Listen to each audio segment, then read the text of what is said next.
नमस्कार, बहुत स्वागत है आप सभी का। मैं हूं आपके साथ सिरा अंधाशेखर। शुरुआत बड़ी खबर के साथ करेंगे। न्यूज 18 की खबर के बाद नेपाल में खलबली मची हुई है। हम आपको बता दें, जालिम मुखिया के ठिकाने पर नेपाल में छापेमारी की गई है। जमात से जुड़े 15 सदस्यों को डिटेन किया गया है। ये बड़ी खबर आपको दे रहे हैं। हम आपको बता दें, जालिम मुखिया के घर पर 15 जमाती छिपे हुए थे जिन्हें डिटेन किया गया है।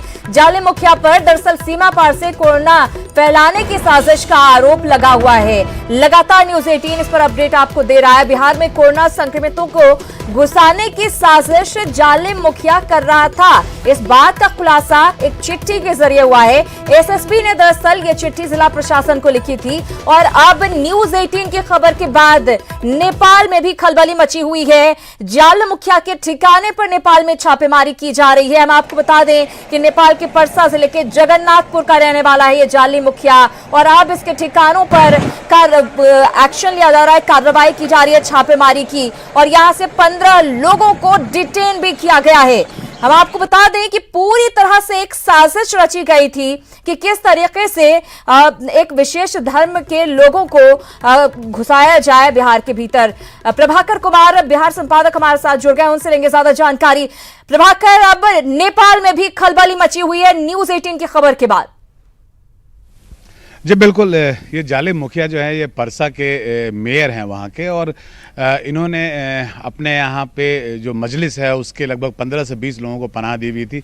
जब न्यूज़ 18 ने इस खबर का खुलासा किया है, न्यूज़ 18 बिहार ने, उसके बाद से न केवल बिहार प्रशासन में खलबली मची बल्कि नेपाल सरकार में भी इस पर तुरंत कार्रवाई के लिए बिहार प्रशासन ने उनसे अनुरोध किया और अभी जो हमारे पास जानकारी है उसके मुताबिक वहाँ पे रेड किया गया और लगभग 20 के आसपास लोगों को हिरासत में लिया गया है। वो वैसे लोग हैं जो मजलिस में पार्टिसिपेट कर रहे थे और जालिम मुखिया के यहाँ जिन्हें पनाह मिली हुई थी उन्हें हिरासत में ले लिया गया है नेपाल पुलिस के द्वारा।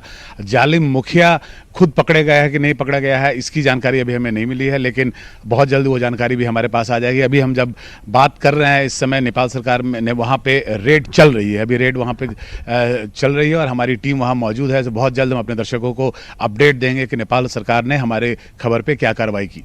बिल्कुल प्रभाकर जी, जिस तरह से न्यूज 18 ने इस खबर को दिखाया उसके बाद हमने देखा कि यहाँ पर भी पूरी तरह से चौकसी बरती गई, क्योंकि जो पूर्वी चंपारण और पश्चिम चंपारण का इलाका है खासतौर से वो सीमा कहीं ना कहीं खुली रहती है, लोग आवाजाही करते रहते हैं। ऐसे में बहुत आसानी हो जाती है कि नेपाल से लोग आ सके। उस सीमा पर भी सख्ती बढ़ा दी गई है और अब इसके साथ साथ नेपाल में भी चौकसी बढ़ा दी गई है। यानी कि एक जो बड़ी घटना हो सकती थी, जिस मकसद से जालिम मुखिया ने ये सब कुछ किया था, उससे टाला जा सका है, ऐसा कह सकते हैं।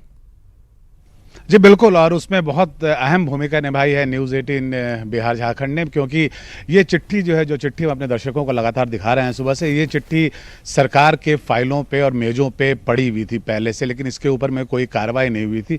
आज जब हमने इस चिट्ठी को पब्लिक किया, उसे पब्लिक डोमेन में डाला, उसके बाद न केवल डीजीपी, बिहार के होम सेक्रेटरी, इन सबों ने आश्वासन दिया है कि पूरे बिहार और नेपाल का जो बॉर्डर है उसे जितना सील किया जा सकता है सील कर दिया गया है। लोगों के आवागमन पे कंप्लीट उस पर रोक लगाई गई है, उस पर ये कर दिया गया है और एसएसबी को खासा अलर्ट किया गया है कि किसी तरीके से किसी को भी उधर से ना आने दिया जाए। और खासकर इस चिट्ठी के आलोक में जो है विशेष सतर्कता बरती जा रही है। डीजीपी ने और यहाँ पर जो एडीजी हेडक्वार्टर हैं उन्होंने वहाँ जिले के जितने भी सीमावर्ती जिले हैं उनके एसपी और डीएम से बात की और सब जगहों पर ये चौकसी बरती जा रही है। जहाँ तक जालिम मुखिया का सवाल है, जालिम मुखिया जो है वो उस पूरे इलाके में कुख्यात व्यक्ति है, एक ऐसा व्यक्ति है जिसे वहाँ लोग जानते हैं, जो बहुत तरह के धंधों में लिप्त है, खासकर जो स्मगलिंग के धंधे होते हैं जिसमें नारकोटिक्स भी है, जिसमें और भी चीज़ों की स्मगलिंग में इसका नाम आता है। हालांकि बिहार में इस पर कोई कार्रवाई नहीं हो पाई है। ये खुद रहता है नेपाल में, वो नेपाल में एक जगह है वहाँ का वो मेयर है। और जब हमने ये खबर चलाई उसके बाद बिहार सरकार के आला अधिकारियों ने न केवल केंद्र को अलर्ट किया बल्कि नेपाल में भी अपने जो काउंटर पार्ट्स हैं उनसे बात की और उसके बाद ये रेड हुआ है। और जैसा हम विजुअल दिखा रहे हैं, तस्वीरें दिखा रहे हैं अपने दर्शकों को, नेपाल पुलिस की एक बड़ी टीम ने वहाँ पर रेड किया है। वहाँ लगभग 20 के आसपास लोग थे जो वहाँ पर जो मजलिस में वहाँ पर आए हुए थे, उनको उसने पनाह दी हुई थी। उसमें कितने कोरोना अफेक्टेड हैं, पॉजिटिव हैं, नहीं है, इसकी जानकारी हमारे पास नहीं है, लेकिन उन लोगों को हिरासत में लिया गया है और उन्हें नेपाल पुलिस ने यह कंफर्म किया है कि वो लोग मजलिस में गए थे, उसी के लिए वो वहाँ पर मौजूद थे। जालिम मुखिया ने उन्हें अपने घर में पनाह दी थी, एक तरह से छुपा के रखा गया था। जालिम मुखिया खुद हिरासत में आया है कि नहीं आया है, इसकी तफ्तीश हम कर रहे हैं और जल्दी हम अपने दर्शकों को इस पर अपडेट देंगे। बिल्कुल, बिहार पुलिस और नेपाल पुलिस जो है लगातार संपर्क में बनी हुई है इस खबर के सामने आने के बाद। खासतौर से न्यूज 18 ने जिस तरह से इस खबर को दिखाया उसकी बात पूरी तरह से अलर्ट मोड में है। तो बिहार पुलिस के किसी अधिकारी से अभी कुछ बात हो पाई है इस छापेमारी की खबर आने के बाद? नहीं, अभी छापामारी के बाद की कोई अपडेट बिहार पुलिस ने नहीं दी है। ये अपडेट जो भी हमारे पास आई है ये सीधे नेपाल से आई है, जहां पर ये छापामारी चल रही है। लेकिन आज दिन में जब हमारी बात हुई थी डीजीपी बिहार से और जो ये अपने होम सेक्रेटरी उनसे जब बात हुई थी, तो उन लोगों ने कहा था कि वो नेपाल में भी इसके लिए अलर्ट कर रहे हैं, नेपाल में अधिकारियों से बात कर रहे हैं। और क्योंकि बिहार और नेपाल जो है, हालांकि वो दूसरा देश है, लेकिन क्योंकि ये हमारे बॉर्डर मिलते हैं, बहुत बड़ा बॉर्डर हमारा मिलता है, तो लगातार जो अधिकारी हैं, अधिकारी के स्तर पे लोगों की बातचीत होती रहती है। अमूमन अपराध नियंत्रण के मामले में लोग एक दूसरे से बात करते रहते हैं, क्योंकि ऐसे बहुत सारे अपराधी होते हैं जो इंडिया में और बिहार में अपराध करके नेपाल में जाके पनाह लेते हैं।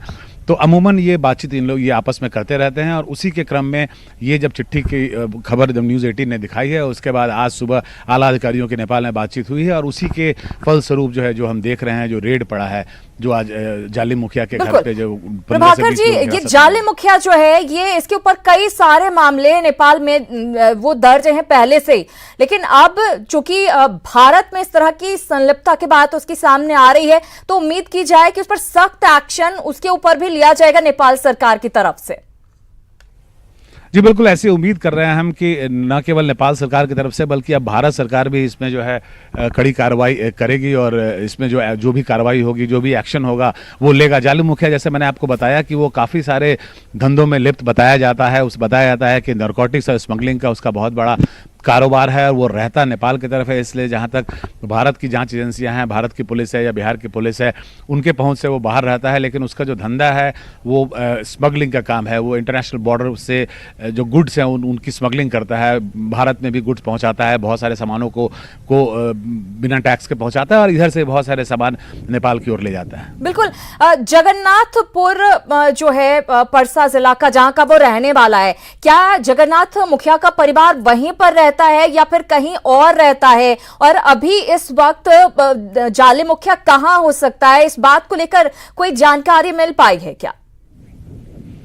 जी, अभी वो जानकारी नहीं आ पाई है जालिम मुखिया के बारे में। अभी तक हम ये भी जानने की कोशिश कर रहे हैं कि ये जो रेड हुआ है उसमें क्या जालिम मुखिया को भी हिरासत में लिया गया है।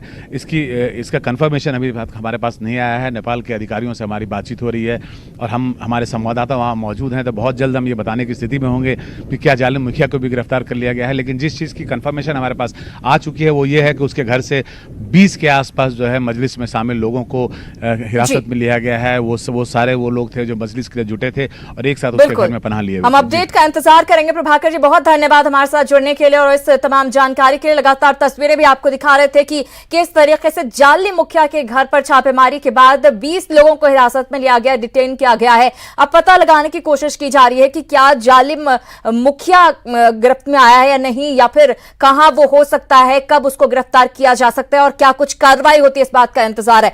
बहरहाल कोरोना से जुड़ी तमाम खबरें आपको दिखा रहे हैं। कुछ और खबरों की बात करते हैं। कोरोना वायरस ही नहीं बल्कि पछुआ हवा भी कहर मचा रही है।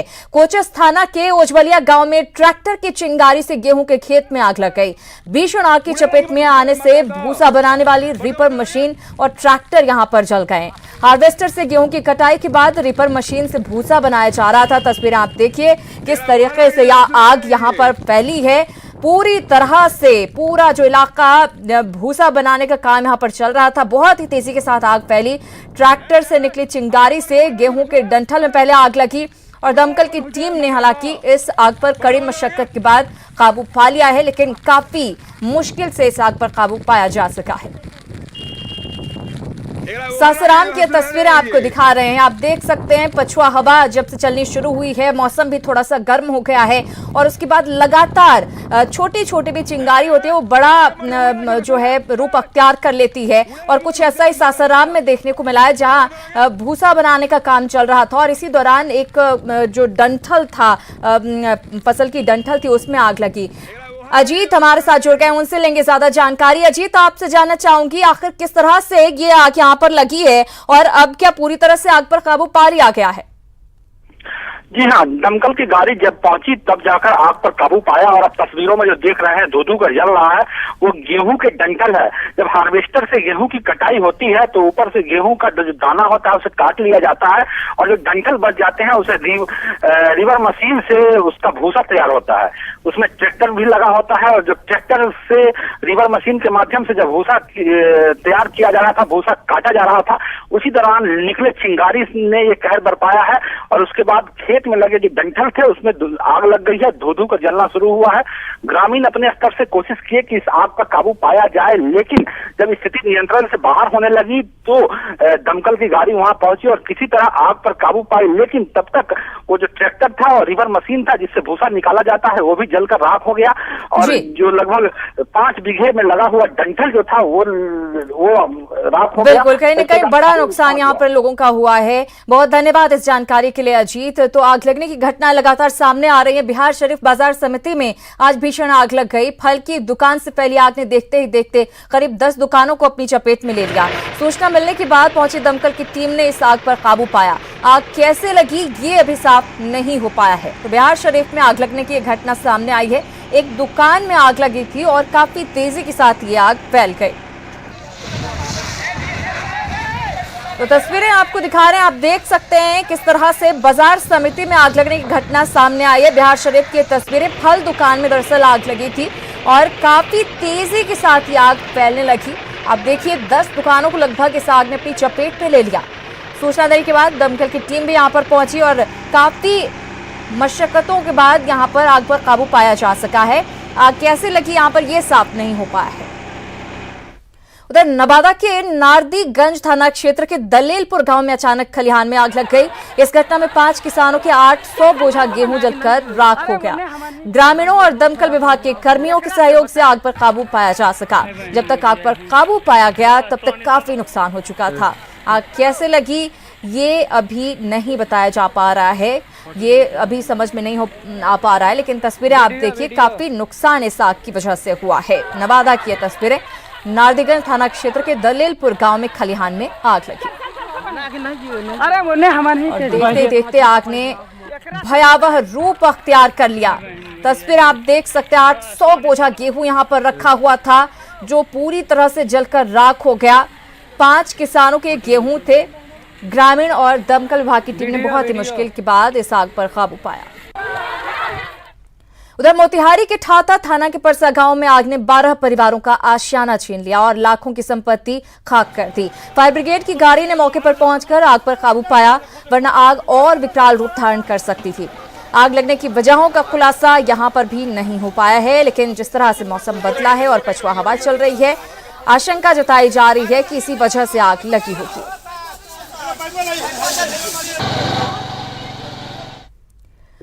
खबरों में आगे बढ़ेंगे। मुजफ्फरपुर में एईएस से 6 बच्चों की बीमार होने और एक बच्चे की मौत के बाद प्रशासनिक अमला जाग उठा है। जिले में तैनात 196 पदाधिकारियों ने एक पंचायत को गोद लेकर 320 गांव में जन जागरूकता अभियान चलाने की जिम्मेदारी ली है।